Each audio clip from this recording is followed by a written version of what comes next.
Hi, my name is Rachel Bergen, and today I will be demonstrating how to reconstitute a vial of medication as well as administer it via a mini bag. I'm going to begin by comparing my MAR with my doctor's orders. So I'm making sure that I have the right patient, which is Mr. John Smith. I'm making sure I have the right drug, so Cefazolin and Cefazolin. The right dose, which is 750 milligrams, 750 milligrams. I'm giving it Q8H, with the first dose being at 800 hours. The right route, which is IV and IV.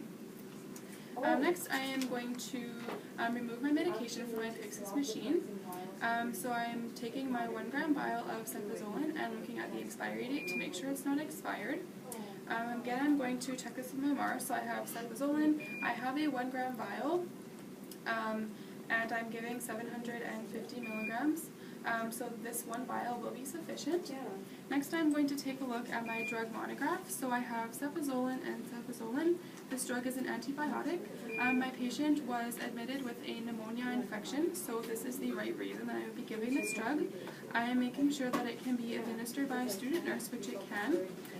The usual dose is 500 milligrams to 1 gram, and I'm giving 750 milligrams, so that is safe. The maximum single dose is 2 grams, and I'm under that, so that is safe. The maximum daily dose is 12 grams, and I'm under that, so that is safe as well. For reconstitution of a 1 gram vial, I'm going to be adding 10 mLs of sterile water for a final volume of 10.6 mLs and a final concentration of 95 milligrams per milliliter.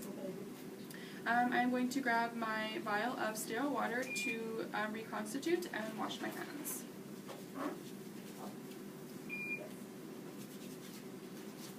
Next, I'm going to swab off both my vials for 30 seconds and allowing them to dry for 10 to 15.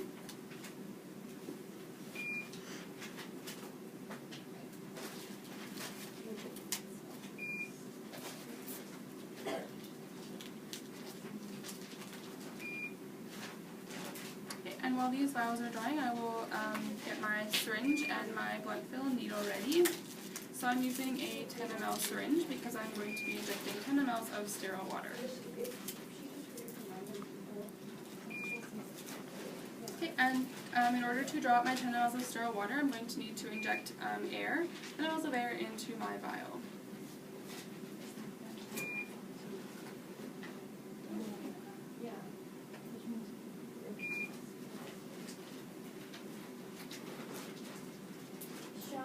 You guys can sit up in here if you want. We're just Okay. Thanks. Here, we're just bringing your nose.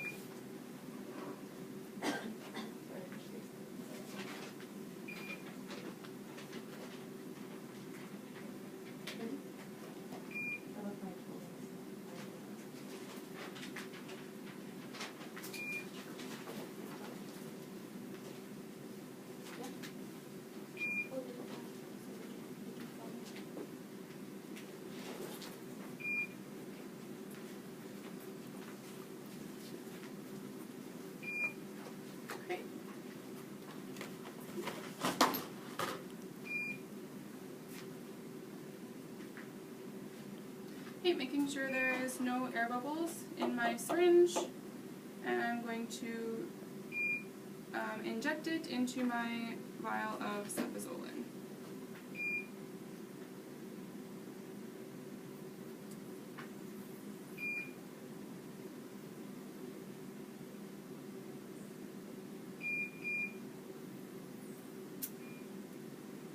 Okay, and I'm going to recap my needle.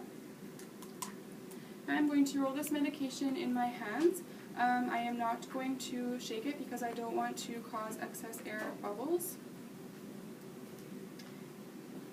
Okay, and at this time I'm going to do my second med check, so verifying that I have the right drug, which is Cefazolin, and I have the right patient, which is John Smith, the right dose, which is 750 milligrams, giving it Q8H, with the first dose being at 800 hours, and I'm giving it IV. Also, I'm just going to confirm with my monograph. I have diluted it in reconstituted rather, with 10 mLs of sterile water, and now I have a final volume of 10.6 mLs. So now I am ready to draw up my dose. So I know that I have a final concentration of 95 milligrams per milliliter in my vial, and I have a final volume of 10.6 mLs. So that works out to 7.89 mLs of cefazolin for my 750 milligram dose. For a pediatric patient, I would be keeping this at 7.89 mLs to be exact, but for an adult patient, I am going to round this up to 7.9 mLs. So I'm just going to reswab my vial for 30 seconds, allowing it to dry for 10 to 15.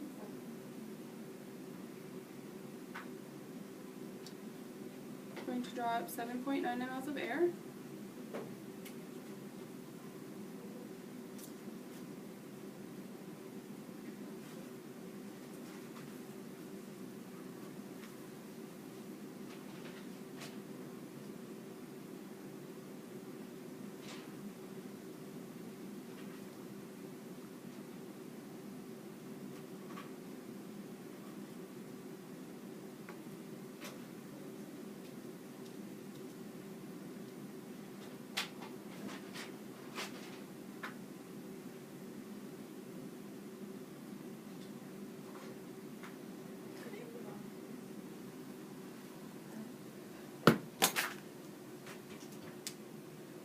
Okay, and now I'm going to verify that I have the right dose, which is 7.9 mLs. At this time, I am also going to verify my calculations to ensure that I have done those correctly. So I have 750 mLs divided by a concentration of 95 milligrams times 1 milliliter is going to give me a final dose of 7.89 mLs, rounded up to 7.9 mLs. At this time, I am ready to further dilute my medication in my mini bag. So I have chosen a 25 ml bag of sodium chloride. So 25 mLs because my patient is being adequately hydrated via his primary infusion. I chose sodium chloride because it is compatible with the medication that I'm giving, as well as the primary bag that is already infusing. Okay, and before I dilute it, I'm going to do one final check, making sure that I have the right dose, which is 750 milligrams, which is going to give me a 7.9 ml dose of the medication for Mr. John Smith, and it's going to be cefazolin Q8H, with the first dose being at 800 hours, and I'm going to be giving it IV. Next, I'm going to be swabbing off the injection port of my mini bag to ensure that it is sterile. Make sure that this medication is not expired. My patient has no allergies. Okay, and I'm going to be injecting this medication with the bag flat on the counter to prevent a needle stick injury. And I'm going to inject the medication into my mini bag. I am able to administer this as a student nurse. It's 1 gram, which is within the recommended. Recap the needle using the swooping method. And within the maximum. This time, I am going to make labels for my mini bag and my tubing. For Reconstitution, it says that I need to administer, I need to put in 8 ml of sterile water for a total final volume of 8.3 ml. Okay, and that's going to include the drug name, the dose volume, diluent, date, time, and my signature. It says that I can dilute this in a minimal of I'm also going to make one for my tubing, which has my name, date, and time. That the tubing was last changed. Okay, and now I am ready to head to the bedside. So I am going to enter the room and do a safety check, ensuring that my patient is not in distress, the call bell is within reach, and there are no safety hazards. Hi, Mr. Smith. My name is Rachel, and today I'm going to be your student nurse. Can you tell me your full name, please? And your date of birth? And do you have any allergies? Okay, so now that I have compared his identifiers with my MAR, I am going to explain the medication. So Mr. Smith, today I'm going to be administering cefazolin, which is an antibiotic that is going to help your pneumonia infection. Have you ever taken this medication before? Yeah? Okay, so I'll just remind you of a few common side effects. So these can include nausea, vomiting, and diarrhea. If you experience any of these, please use your call bell and we will come assist you. I'm just going to wash my hands again, and I'm going to take a look at Mr. Smith's IV site. Mr. Smith, are you feeling any discomfort at your IV site? No? Okay, so I'm just going to assess for infection, infiltration, and phlebitis, and his IV site looks good. Okay, so at this time I am going to do my final med check, comparing my mini bag with my MAR. So I can see that I have the right patient, which is Mr. John Smith. I am giving Cefazolin, which is the right drug. I am giving 750 milligrams, which is the right dose. The right time, which is Q8H, with the first dose being at 800 hours, which is now. And I am giving it IV, which is the right route.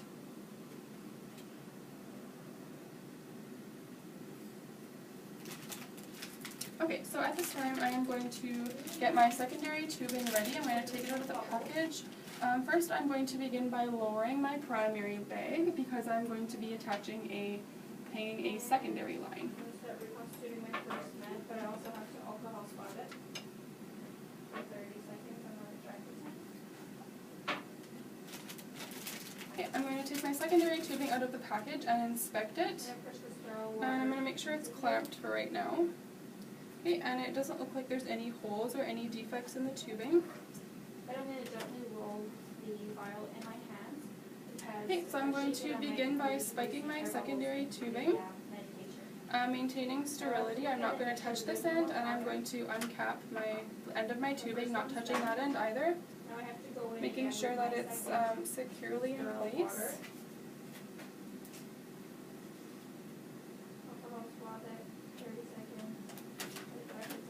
Okay, and at this time I am going to swab the port on the primary tubing that is closest to the pump. The reason I'm doing this is so that the Baxter pump can regulate the flow of the secondary medication. Okay, so I'm just going to swab this, and again, to maintain sterility, I'm not going to touch this end, and I'm going to uncap my tubing and attach them. Okay, so now I can back prime my line. The reason I'm going to be doing this is so that I can get all the air bubbles out of my tubing, and also so that I'm not going to be wasting any medication. Okay, so in order to do this, I'm going to hold the secondary bag below the primary until I see that there are no air bubbles in the tubing. Okay, and now that there are no more air bubbles in the tubing and my drip chamber has begun to fill, I know my line is back primed. Okay, so now I'm able to hang my secondary bag. And at this time I'm going to be setting the pump. So I know that I have a total of 32.9 mLs of fluid in my mini bag. I have 25 mLs of sodium chloride and 7.9 from my vial of Cefazolin. My drug monograph states that I can administer this medication over 20 to 60 minutes. Because he is an adult patient, I am going to be choosing 30 minutes.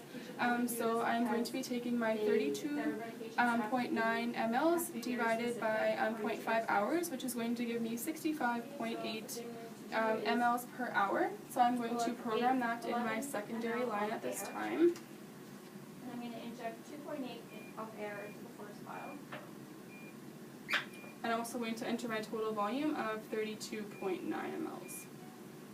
And I'm going to press start, making sure that my clamps are all undone, which they are.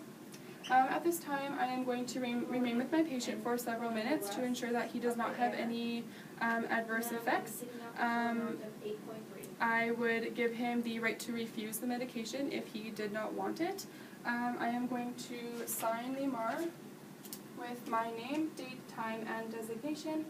And I'm going to come back in 15 minutes or so to assess the I'm going to evaluate the medication so I can do a lung assessment to ensure that his symptoms of pneumonia are improving. I'm also going to create an IPN stating the drug I administered, the route I administered it by, how his IV site looked, and how he tolerated the medication, as well as the dose and time. And that's everything.